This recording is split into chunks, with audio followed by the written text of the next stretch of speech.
This is 5 on 20 News. My name is Richard Aguirre. And I'm Pedro Santa Cruz. I had Wendy's today, so today is a great day. Coming to you live from our studio in downtown Tucson, it is Tuesday, December 19th. Let's talk local headlines. The medical marijuana laws in Arizona will not be challenged by the United States Supreme Court, according to the American Civil Liberties Union. Maricopa County Attorney Bill Montgomery had until December 11th to file a challenge to the law, but he let the date pass without any action. The ACLU's Emma Anderson said that Montgomery was clear about his intentions with the case.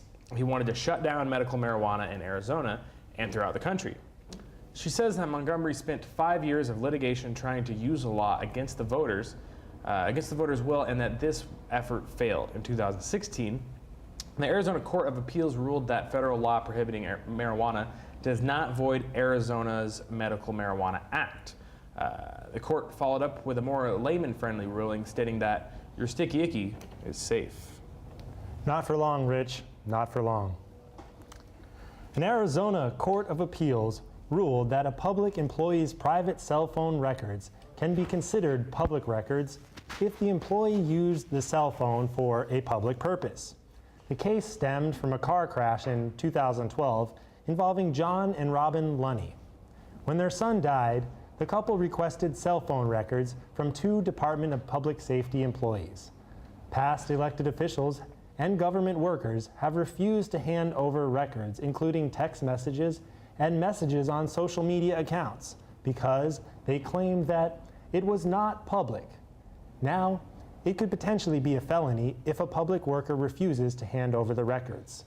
The unanimous ruling contradicted an opinion from Attorney General Mark Brnovich, who ruled that these call logs should never be public record, especially his, because they most definitely do not spend 4 hours per day on an anime sex chat line. You know all about that. Local internet provider Cox said that it won't shift its policy regarding service speeds in the wake of the decision to repeal net neutrality. Vice President Lisa Lavallo released a statement saying that we do not block, throttle, or otherwise interfere with customers' desire to go where they want to on the internet. Net neutrality was a policy that required internet service providers to allow equal access to all websites. Now that the policy is repealed, companies could potentially slow down services to sites that compete with their own businesses. With the recent increase in cable/internet service provider mergers, critics say that this could open the door to unfair treatment. Lavallo says that Cox will not charge based websites that users visit, and their pricing structures will not change based on websites. She also said that Cox will not alter signal strength. Comcast released a similar statement, with Vice President David L. Cohen saying that his company has no plans to block, throttle, or discriminate based on content. Verizon, meanwhile, has already begun blocking, throttling, and discriminating against Comcast. Remember, Cox, we did a positive story on you. Verizon Wireless will definitely stop working for you. A new anti-harassment policy for the Arizona Senate reportedly fails to include transgender protections. The Senate released the policy this week, which prohibits harassment based on sex or sexual orientation, but makes no mention of gender identity. The policy was released after multiple sexual harassment allegations against members of Congress this year. Under the Senate rules, all lawmakers and staff must undergo harassment training and sign a form stating they will comply with the policy. It also outlines how accusations should be investigated and possible penalties such as reprimand and termination are dealt with. Senate Minority Leader Katie Hobbs said that members of her caucus were upset that the policy didn't go further, but she says that it's a good first step. She says that a Republican leadership in the state refused to include the transgender protections. But the Senate Republican Majority Caucus said that critics misinterpreted the policy and claimed that it does implicitly include protections for transgender people. Spokeswoman Wendy Baldo said that the Senate has a zero tolerance for all types of harassment, except if it's toward Democrats. Are you laughing at her name being Baldo? I couldn't help but think of Family Matters, Waldo, Geraldo, Faldo, Baldo. Anyways. I don't know what you're talking about. Arizona Wildcats men's basketball jumped up to number 18 in the AP Top 25 rankings. What's even more surprising is that Arizona State jumped up to number 3. Sun Devils players, students, and fans are thrilled with their team's number 3 ranking. Apparently, they are all happy that they finally have a ranking that they can count to. Ooh, ASU slam, bam!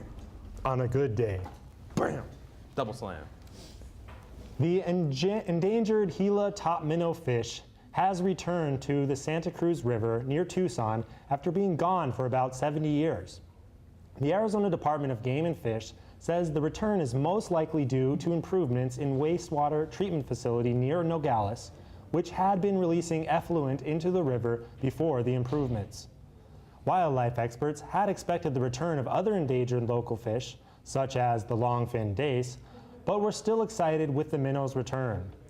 Conservationists are calling for people to reduce the amount of poop in the river, saying, if we all eat less fiber, we can minimize our impact on local fish species. Experts call the environmental movement, or lack thereof, constipation for conservation. Top minnow's back, dude. Yeah! Me and Tom love the top minnow. It's gangsta. I'm to say it's a good day. It is a good day. Good day for us. It's a good day for top minnows. Winter Haven's Festival of Lights has been open for over a week and runs until December 26th every night from 6 to 10 o'clock at night. Organizers are saying this year's lights are lit. We here at 5 on 20, we here at 5 on 20 News tried to reach out to interview a parking space closest to the festival. Any parking space, but there were none. So that's unfortunate. It's tough out there. Mayhem. All taken up. Pure mayhem.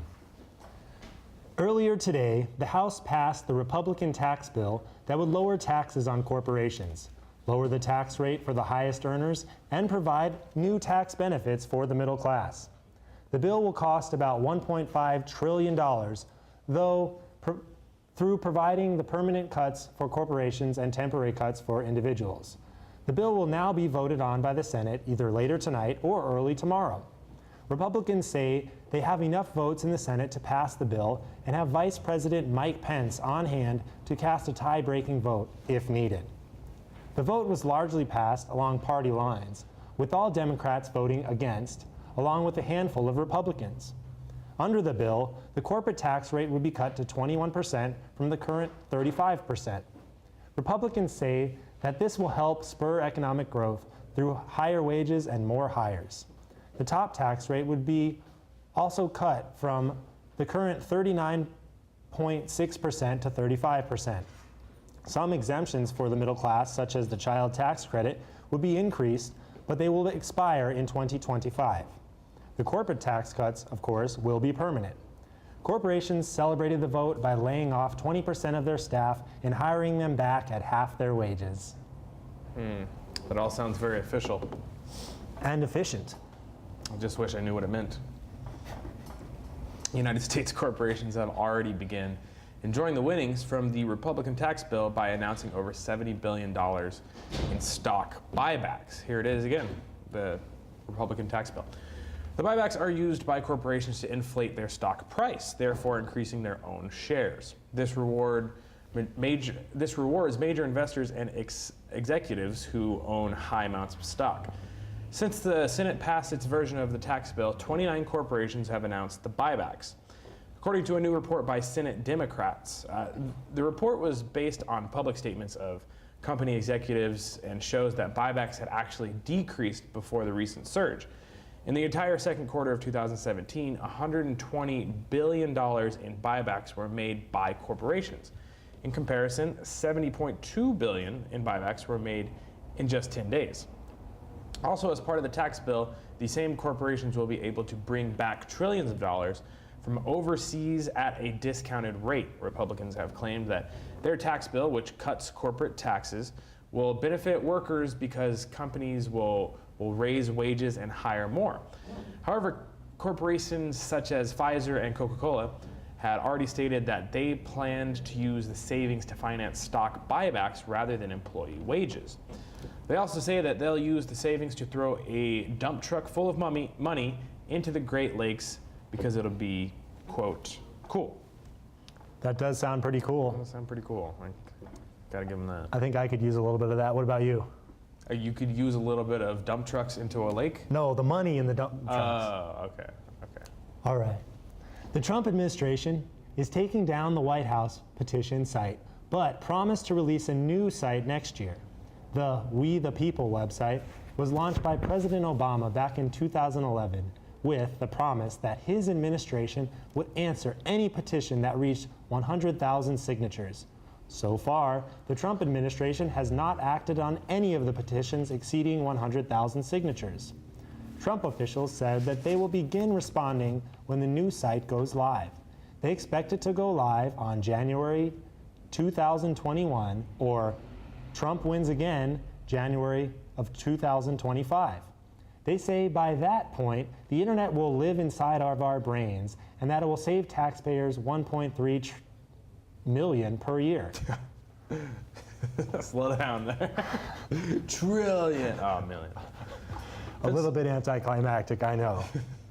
Pennsylvania Governor Tom Wolf vetoed a bill yesterday that would have banned abortions after 20 weeks.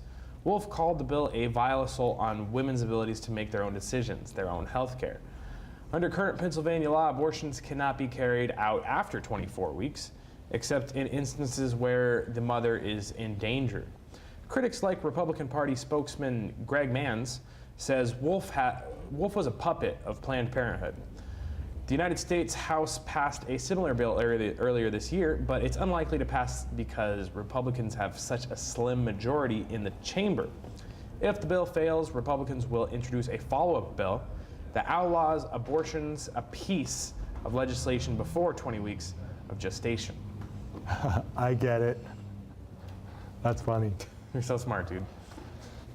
With the prevalence of so many high-profile workplace sex abuse scandals, companies plan on reducing the amount of alcohol at office holiday parties this year. According to Chicago-based consulting company Challenger, Gray, and Christmas, alcohol will be served at only 49% of office parties this year, down from about 62% a year ago. Hey, are we still serving alcohol at our holiday party this year? We are? Oh, okay, good. I was about to walk out of here. President Trump was quick to criticize the steps to reduce sex abuse in the workplace and borrowed from the NRA slogan saying, "Alcohol doesn't sexually abuse people, I abuse people." Experts also advise that simple measures can be taken to reduce the chance for abuse, such as hiring a bartender and limiting the drinks to 2 per person. 2 drinks? What is this? Communist China? Great, okay, we can have more than 2. All right. The consulting firm also recommends that offices remove mistletoe from their office environments so employees are not tempted into inappropriate behavior. The consulting firm even created some catchy new slogans to prevent you from becoming an abuser at your office holiday party. Some of the favorites?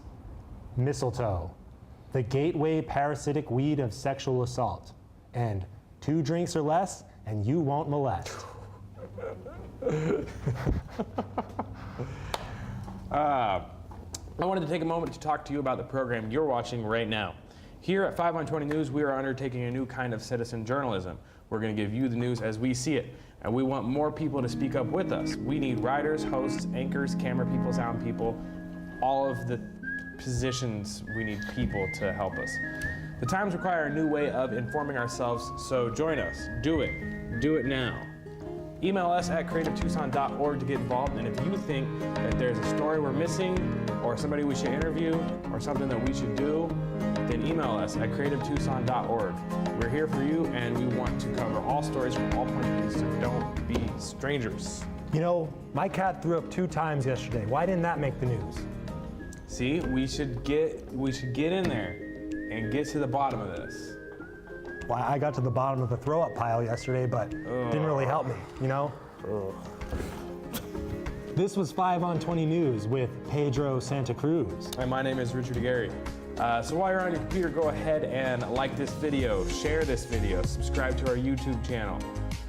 Follow us on Facebook, Instagram, Twitter for all of the latest Creative Tucson news and content. And if there's anything that, for whatever reason, you want to get in contact with us, just email us at info@creativetucson.org. Thank you for watching, and stay creative, Tucson.